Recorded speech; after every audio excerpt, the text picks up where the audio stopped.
time to go live. Woohoo! Oops, we're live. Hey, kia ora, Helen Brahms here, coming to you live from Sun City in Arizona. Hope you're having a super fantastic, sparkling day. Welcome to Before the Dirt Nap podcast number 1156, where tonight we are talking all about the one thing.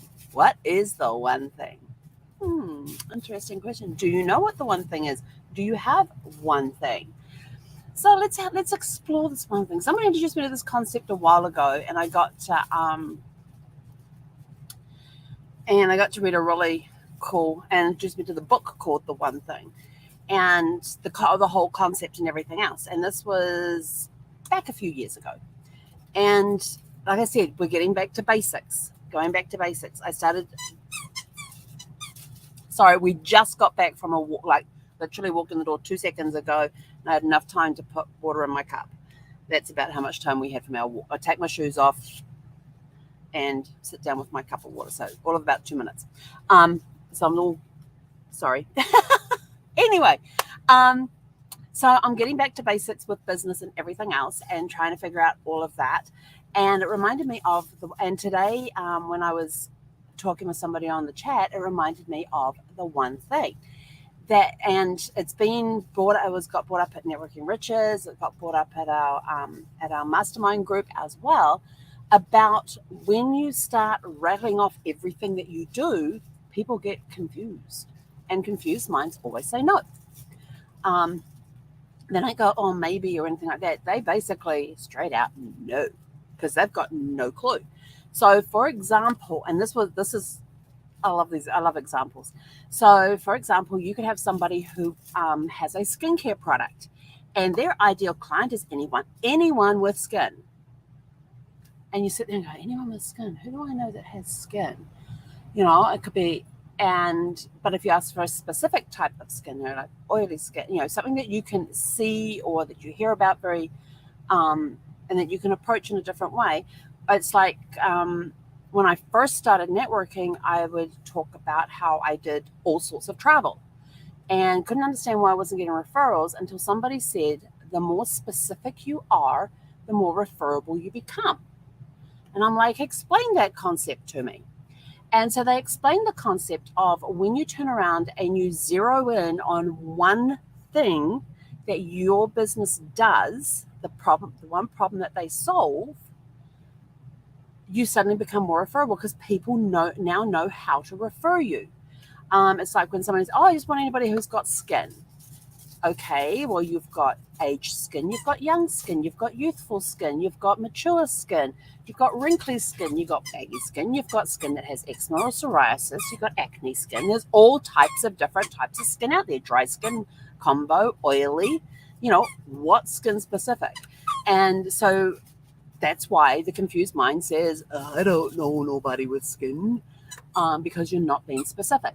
But when it came to travel, I suddenly thought, oh, so then if I start promoting one destination and talking about that, and here's what happened. I started talking about specifics, not general travel in general, but I'd start talking about one thing.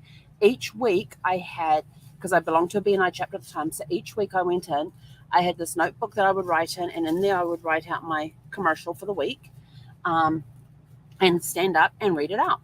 And I started getting referrals, and I was like, this is interesting. And what it was is because each week I had one specific ask.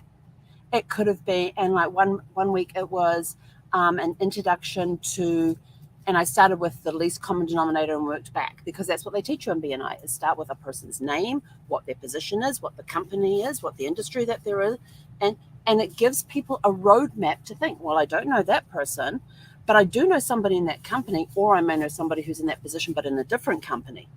And you start asking, and you start with the least common denominator and work back to the most common denominator.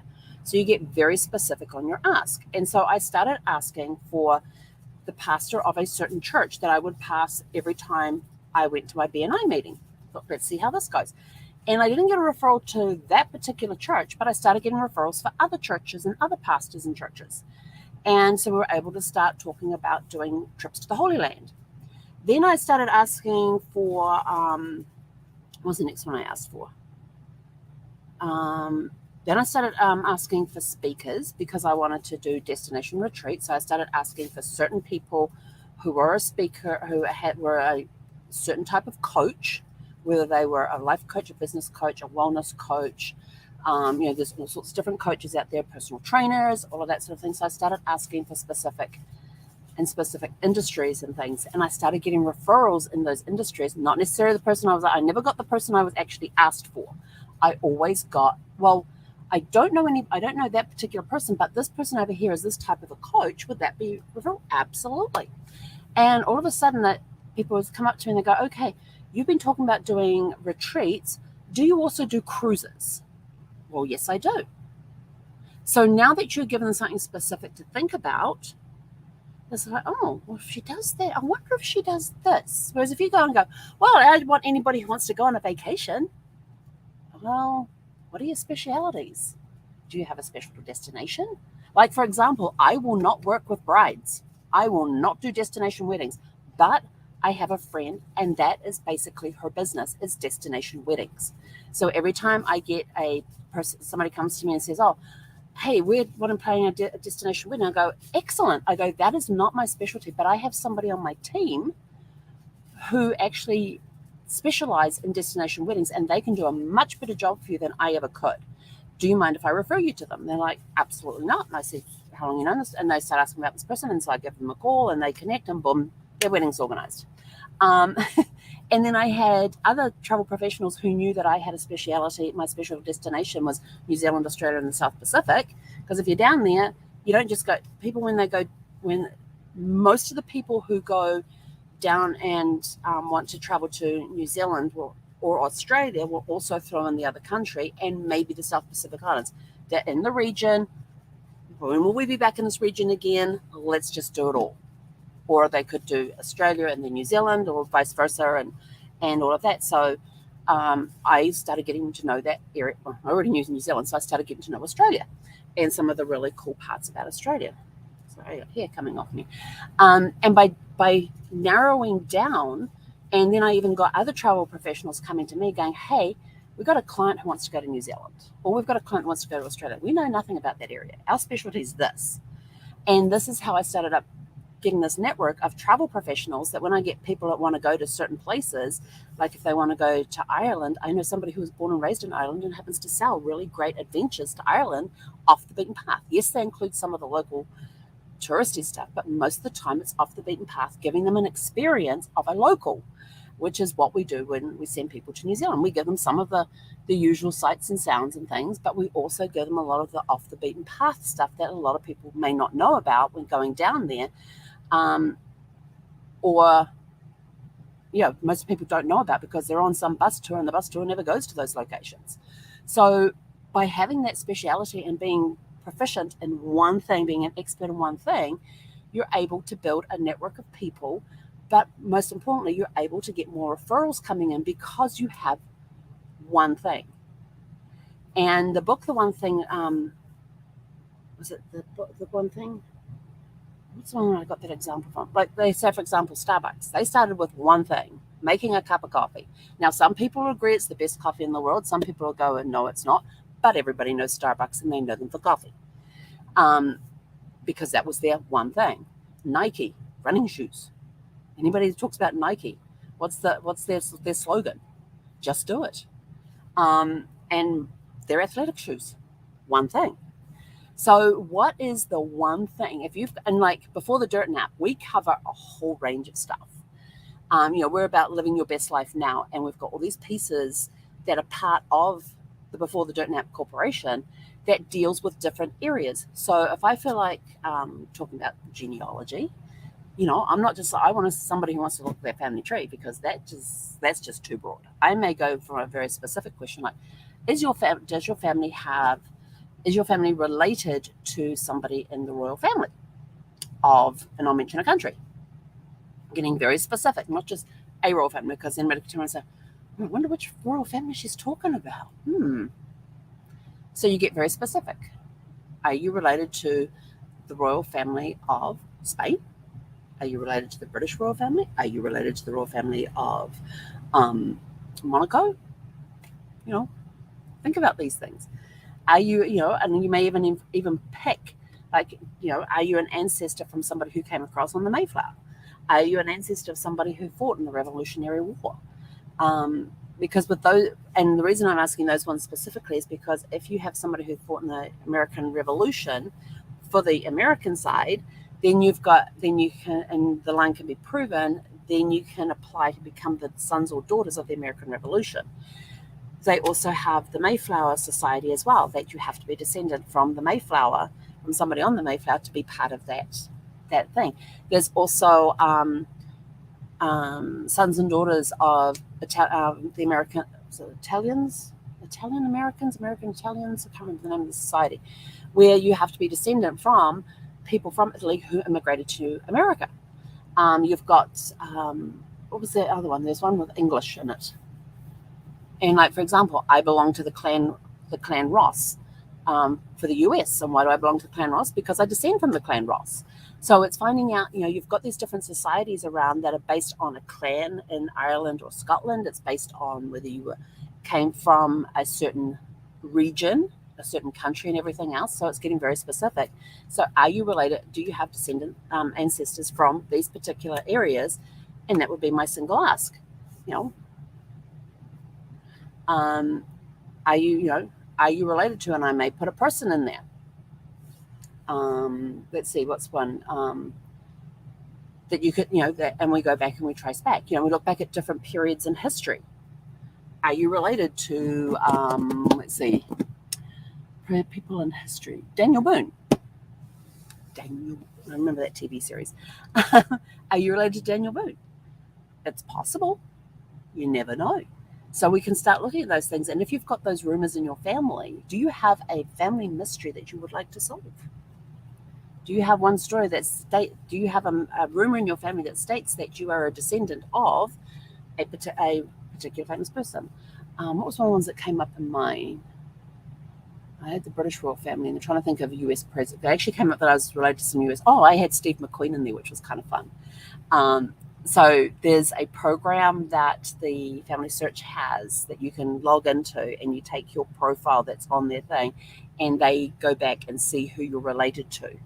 And mine came up with Steve McQueen, which I thought was very interesting because one of my distant cousins was the stunt double for Steve McQueen. And I can't remember what the relationship with Steve McQueen was, because and like any good genealogist, we know what the website is like that this information is coming from. So we're sort of like, we are supposedly related to this person. So now that's my question. Am I actually related to Steve McQueen? And now I have got that question that I can now go find the answer for the research thing. So we have that. So when it comes to genealogy, you can get very specific, because I thought for years, genealogy was all about family trees, tracing ancestors, finding missing heirs, locating birth parents, helping find missing people, all stuff related to the tree. There's a whole another world out there, and I'm sort of like, ooh, it's forensics genealogy. What's that? So I'm looking at forensic genealogy right now. Anything that involves mysteries and investigations, I'm like, get me in there. So I love solving problems. I love solving puzzles, which is how I look at genealogy. It is a puzzle to be solved. So when I come up with my question, am I related to Steve McQueen? Then I can start doing my research. I can either start with his family tree and work backwards, and then come down and see if there's a connection to my family tree where I know I go, or I can start with the family tree that I know and work my way up to see if there's a relation over there. So there's all sorts of different ways that you can solve this puzzle. So we will be solving that puzzle. There's a few. I have a list of questions that I have come up over the last couple of years of mysteries I'd like to solve. And when I put my mother-in-law into this relative finder thing, it came up that she was the 9th great-granddaughter of somebody off the Mayflower. And so when I mentioned it to my brother-in-law, he goes, oh yeah, his mum used to talk about that. And so now I've got all of her records that she did when back in the 60s and the 70s and the 80s, when she actually did boots on the ground research and wrote lots of letters, got lots of mail coming in and all that sort of stuff before computers, before anything was scanned and put online and that. So I have all of her records. So now I've got that question of, is she related to, and I can't think of the person on the Mayflower, but is she related to that person? Is she the ninth granddaughter of, the ninth great-granddaughter of this person from the Mayflower? So now I'm going to be going and researching that record. And we've already kind of got, but I still have to do more research until I am satisfied that I have researched it enough to prove it, is that they also have an ancestor who fought in the American Revolution. Same side of the family, on my mother-in-law's side, same side as of the family. I think it's on her maternal side. So on her maternal side, we have two branches. One comes from the is descended from the American Revolution, supposedly. The other one is supposedly descended from the Mayflower. So I have those questions to go on that side of the family and check them out. And I have all of her records, all the legwork that she's done. So now I've got to go verify all of the stuff that she's done and do some more digging and research and things and see what we can come up with. So it's asking those specific questions. So when it comes to business, when it comes to your business, what is that one thing? And I think a lot of times people get that fear of missing out. Oh, if I only mention one thing, they're not going to ask me about this, and this. It's not about you. It's not about you. It is about what you can do for your clients and your customers.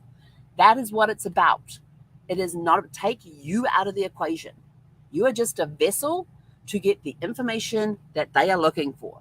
So why not go after the information they're looking for, like turning around and saying, I'm looking for people who have New Zealand on their bucket list, and they want to go and, or sometimes even get more specific and say, I am looking for people who have a love of warbird airplanes and would love to go to one of the biggest air shows in the Southern Hemisphere.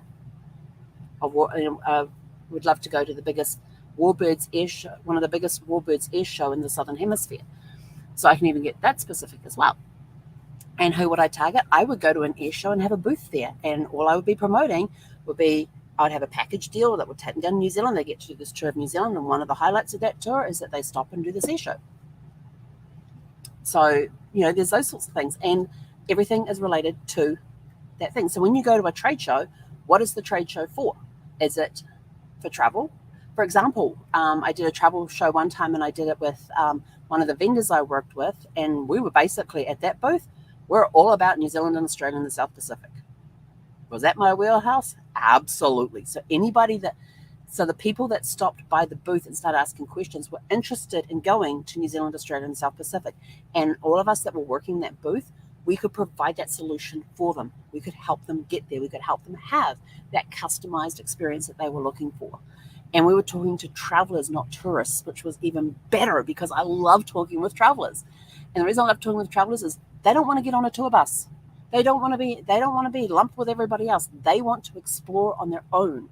They want to be able to get out there with the locals. They want to go shop where the locals shop.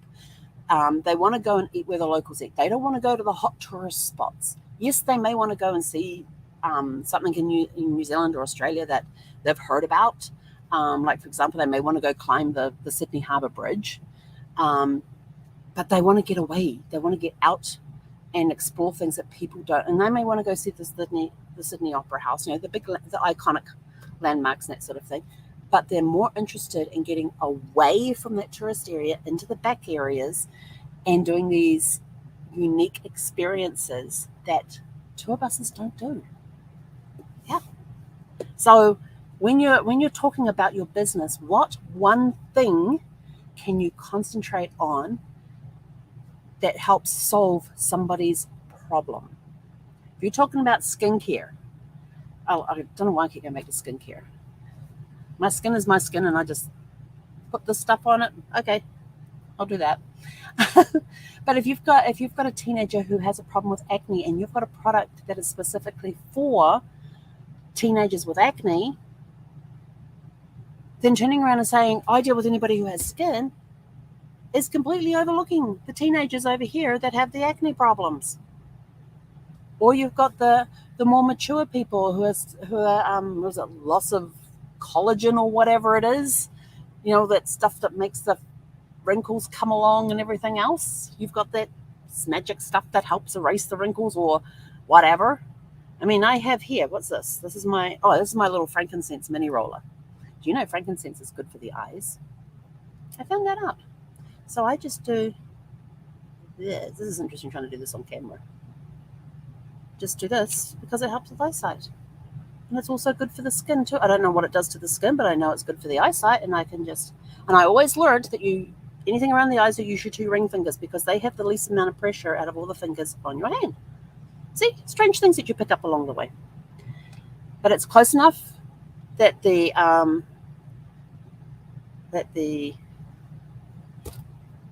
fumes, I don't want to call them fumes, that the aroma from the oil can get into the eyes and help with the eyes. And did you know that frankincense is also the only essential oil out there that will get past some membrane thingy on your brain, and it's very good for helping the brain. I'm just looking to see what I've got here on my table. So this one here, and frankincense has a lot of good uses and things. So you learn about frankincense, and I love the smell of frankincense. But the one I really like, and also has frankincense in it, and it also has bergamot and lang lang, is this one here called Hope. I'm not exactly sure what the benefits are, except that it's really, really yummy. I mean, you just smell. I just run it here on my wrists. I know it's got something to do with helping keep you calm and uplifting and energy and that sort of thing. But I tell you, this stuff smells yummy. It's really, really yummy. Some people will absolutely hate it, and I totally get that. Everybody has a different thing for scents. Let's see. Oh, breathe. Now this stuff here, we get a lot of bad air quality days. This is just basically, it's the natural version of a Vicks Vapor Rub. And it smells like Vicks Vapor Rub, but it's all natural. And so you can use it like that. I just take a little bit on the end of my little finger and just put it underneath my nostrils when I go out on bad air quality days, and it helps me breathe easier. What else do I have here? On Guard. You want hand sanitizer with you? Natural. This stuff's amazing for that. Also smells really good too. It's got cinnamon. I think it's cinnamon in there. Hang on. Yeah. It's got all sorts of different oils, and it's way too tiny for me to read. I'm just looking to see what I've got here. Singers. This stuff, this is the non-alcoholic version, is awesome if you are a singer or a presenter with helping keep your throat lubricated. It's really, this one's lemon and honey, which is yummy. I'm just seeing what else I have on my thing here. Oh, I love these things. This is homeopathic stuff, and this one is the Arnica, and I love this because it helps with the swelling of my wrist. It helps with the pain and the swelling in my wrist. So there's that there too. Oh my gosh.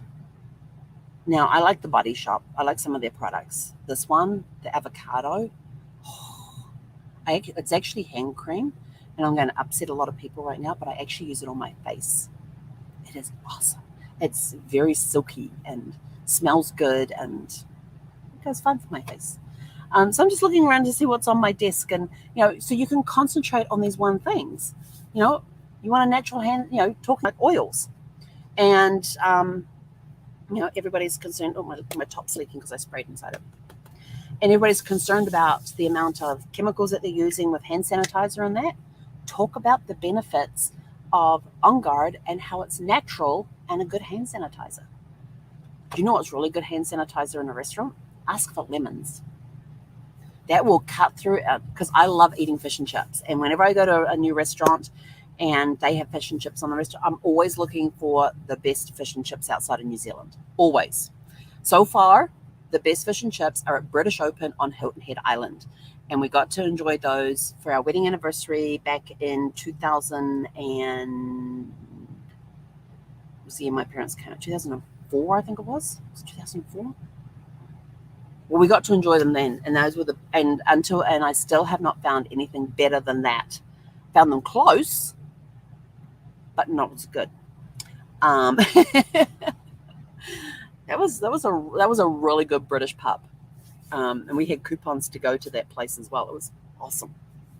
Loved it. And we had a great waitress. The waitress was Irish. She was a sweetheart.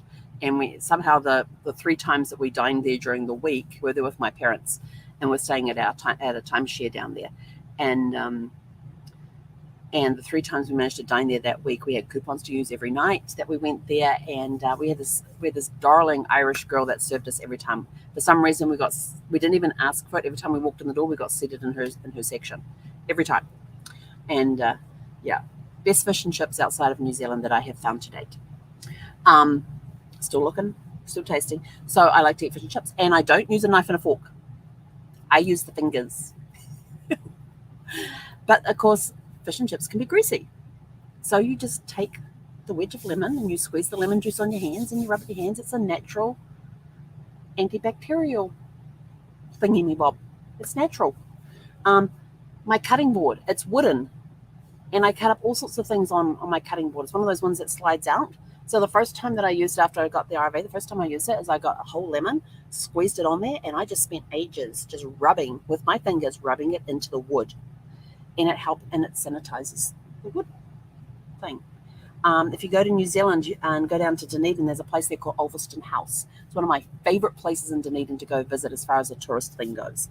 The house was built as a 25th wedding anniversary present from one gentleman from I can see his face. This guy built a Jacobean style house for his wife as a 25th wedding anniversary present.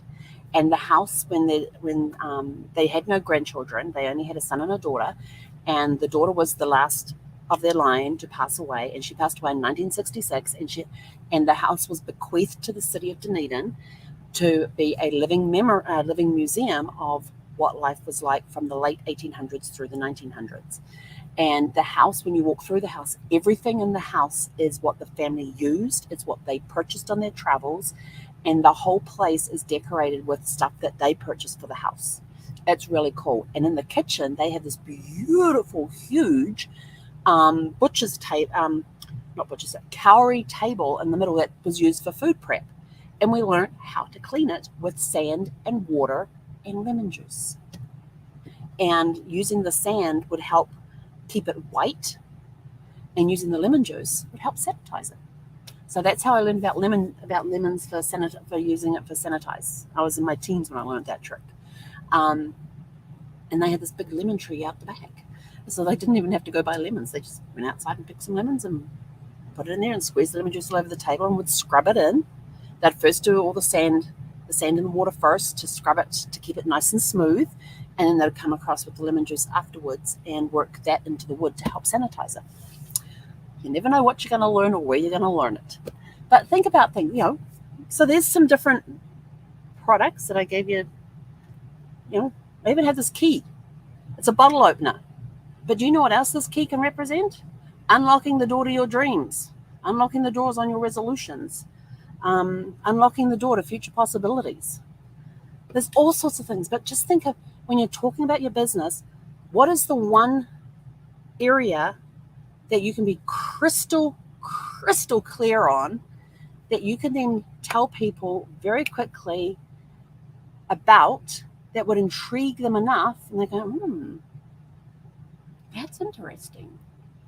Like, I don't need that stuff, but you work in this particular field, so do you happen to also do? Because when you are very specific with what you want, you suddenly become more referable. Because when people realize that you do this one thing, yes, they may need that one thing solved, but then you've got these other people outside that is like, well, I don't have a problem with that, but I do have a challenge with this. Are you able to assist with that?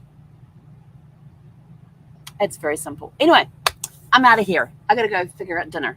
It's been a very long day. But anyway, so hope that helps. It's all about getting back to basics. Back to basics. Think of the one thing that you can promote with your business and help everybody else with. Help them solve an issue that they have. Find the solution to the problem that they have. Do you have that solution? And promote it. Just that one thing. Yes, one thing. Can you do that? The next time you go, this is a challenge for you. The next time you're at something like a BNI meeting or a LATIP or a chamber and you're doing your 30-second commercial, Can you keep your commercial to one thing? One thing and one thing only. When you do a live, can you keep it on one thing? Think about this. Can you keep it to one thing? You could do lives on different topics, but can you keep it to one live per topic? Can you do that? Anyway, I'm out of here. Have a super fantastic sparkling evening, and we will catch you guys back here tomorrow evening. Oh, hang on, I forgot to check the calendar again. Yep, okay. Around the same time. We're probably going to do 7 p.m. Pacific tomorrow again as well. So have a super fantastic sparkling evening, and we'll see you guys back here tomorrow night at 7 p.m. Pacific time. Hei konera.